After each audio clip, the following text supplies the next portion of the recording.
June மாதம் 10ஆம் நாள் அன்று பௌர்ணமி தினங்க. செவ்வாய்க்கிழமை இரவு பௌர்ணமி ஆரம்பிக்குது. இந்த பௌர்ணமி தினத்தில நம்ம என்ன பண்ணலாம்? பௌர்ணமி தினத்தில கிரிவலம் போகலாம். சரிங்க, கிரிவலம் என்னால போகவே முடியலங்க. நான் என்ன பண்றது? அப்படின்னா, வீட்ல மொட்டை மாடி இருக்குன்னு வச்சுக்கோங்களேன். அதாவது மாடியில டாப் டெர்ரஸுக்கு போயிடுங்க.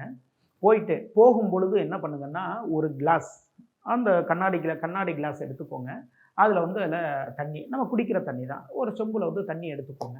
எடுத்துக்கிட்டு போயிட்டு எத்தனை பேர் வேணாலும் போகலாங்க. ஃபேமிலியா குடும்ப நபர்கள் அனைவருமே போகலாம்.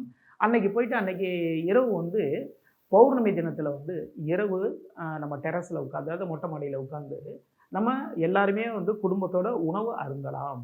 அதற்கு பிறகு இல்லங்க சாப்பாடு ஃபுல்லா எல்லாம் மாத்துற மாரி இருக்கும் அப்படின்னா, ஒரு கிளாஸ்ல தண்ணி எடுத்துக்கோங்க. எல்லாருமே போங்க. ஒவ்வொருத்தவங்களும் ஒரு கிளாஸ் தண்ணி. அந்த தண்ணிய ஒரு 1 ஹவர் வச்சுருங்க. சரிங்களா? 1 ஹவர் பௌர்ணமியுடைய அந்த வெளிச்சம், அந்த பௌர்ணமி நிலவினுடைய அமிர்தம் தண்ணீல இறங்கும். 1 மணி நேரத்துக்கு அப்புறம் எல்லாருமே குடிங்க. மன நிறைவான விஷயங்கள் கிடைக்கும். மனதில குழப்பங்கள் தீரும். வாழ்க்கையில் மிகப்பெரிய அளவுல முன்னேற்றங்கள் ஏற்படும்.